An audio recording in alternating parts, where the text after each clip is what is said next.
Students, I am doctor Satyanarayan Sharma. आज हम किशोरावस्था के बारे में अध्ययन करेंगे। इससे पूर्व हम बाल विकास की दो अवस्थाओं के बारे में अध्ययन कर चुके हैं। पहला था शिशुअवस्था और दूसरा बाल्यावस्था। आज हम तीसरी अवस्था है जो किशोरावस्था है, उसके बारे में अध्ययन करेंगे। इसका जो कार्यकाल होता है, जो कार्य समय पीरियड होता है, वह 12 से 18 वर्ष माना गया है। अलग अलग मनोवैज्ञानिकों ने अलग अलग इसके अवस्थाओं के बारे में बताया है, समय अलग अलग बताया है, लेकिन एवरेज जो 12 से 18 वर्ष माना गया है।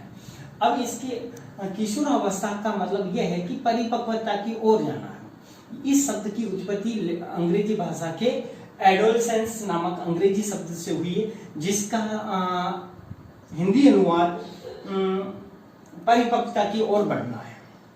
तो इसका मतलब यह है कि वह व्यक्ति या बालक परिपक्व होकर समाज के लिए तैयार हो जाता है, अर्थात किशोर अवस्था में वह पूरे समाज की सेवा के लिए आगे तैयार हो जाता है। अब इनकी परिभाषा है स्टैनहोल के अनुसार। किशोरावस्था में क्या होता है कि बालक में बहुत सारे हार्मोन्स अधिक मात्रा में पाए जाते हैं, जिसके कारण क्या होता है, उसमें ताकत भी अधिक होती है और वह अपनी एनर्जी का उपयोग करना चाहता है, लेकिन उसको सही मार्ग निर्देशन नहीं मिलता है, जिसके कारण क्या होता है, वह अपने सही ढंग से उपयोग नहीं कर पाता है। इसलिए स्टैनहॉल ने कहा था कि किशोरावस्था बड़े बल, संघर्ष, तूफान एवं विरोध की अवस्था है। यानी बड़े बल यानी उसमें बहुत अधिक ताकत होती है, और संघर्ष यानी वह हर कार्य में संघर्ष करता है। तूफान यानी उसके मन में कई प्रकार के विचार का उबाल उठता है, और कभी कभी वह समाज की बुरी चीजों का विरोध करना भी प्रारंभ कर लेता है। इसलिए स्टैनहॉल ने कहा था किशोरावस्था बड़े बल, संघर्ष और तूफान एवं विरोध की अवस्था माना गया है। इसी के साथ साथ में किलपैट्रिक महोदय ने भी इसको जीवन का सबसे कठिन काल माना है।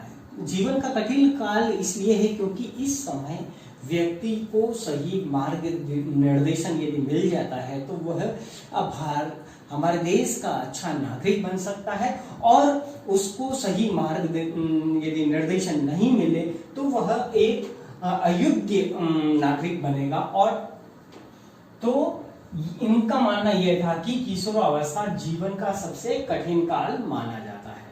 किसने कहा था? किलपैट्रिक ने। और स्टैनहॉल ने क्या कहा था? बड़े बल, संघर्ष और तूफान की अवस्था किसने बताई थी? हॉल ने। और किलपैट्रिक ने जीवन का सबसे कठिन काल बताया है। तो प्रश्न यही आता है कि परिभाषा दे देते हैं या राइटर के नाम देते हैं, और इसमें से या तो परिभाषा पूछते हैं या परिभाषा देकर राइटर के नाम पूछे जाते हैं। अब इनके उपनाम किस किस नाम से जाना जाता है? पहला है तनाव की अवस्था, आपको पहले बता चुके हैं। दूसरा है विकास की अवस्था, इस समय शरीर का पूर्ण विकास हो जाता है। जो अपन शारीरिक विशेषताएं पढ़ेंगे 6-7 प्रकार की, वो सारे लगभग उसका विकास हो जाता है, इसलिए इसको विकास की अवस्था भी कहा जाता है। फिर अच्छी शिक्षा की अवस्था, इस समय वह बच्चा, बालक जो होता है, उसको कौन सी शिक्षा उसके लिए लाभदायक है, कौन सी शिक्षा उसके लिए हानिकारक है, इस बात की उसको जानकारी हो जाती है, इसलिए इसे अच्छी शिक्षा की का काल भी कहा जाता है। फिर इसको और भी नामों से जाना जाता है, जैसे जीवन का सबसे कठिन काल किसको कहा जाता है? किशोरावस्था को कहा जाता है। यानी ये इसके सारे उपनाम है। तूफान की अवस्था है, बड़े संघर्ष की अवस्था है, ये सारे इसके उपनाम के नाम से जाना जाता है। अब इनकी विशेषताओं के बारे में पढ़ें। पहला विशेषता शारीरिक विशेषता है। देखो, सबसे पहले शारीरिक विशेषता में आता है इसकी, अपन शुरू करते हैं धड़कन से।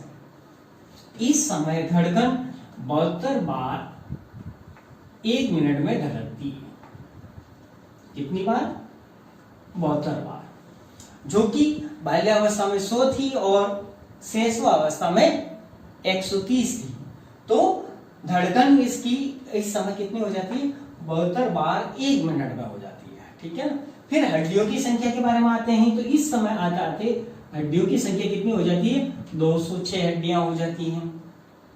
ठीक है, 206 हड्डियां हो जाती, और मांसपेशियां विकसित होकर शरीर का लगभग जो भार है उसका 45% मांसपेशियां विकसित हो जाती है। कितनी? 45% मांसपेशियां विकसित हो जाती है। और इस समय लगभग 32 दांत यानी 32 दांत इसके परिपक्व अवस्था में आ जाते हैं। तो ये मुख्य रूप से थी। और इसके अलावा जो मस्तिष्क का भार है वह भी धीरे धीरे बढ़ता जाता है और पूर्ण विकसित हो जाता है, जो 1300 ग्राम से 1400 ग्राम तक हो जाता है। यानी उसके मस्तिष्क का जो भार होता है वह 1300 ग्राम से लेके 1400 ग्राम तक हो जाता है। तो ये इसकी शारीरिक विशेषताएं मुख्य रूप से मानी जाती है।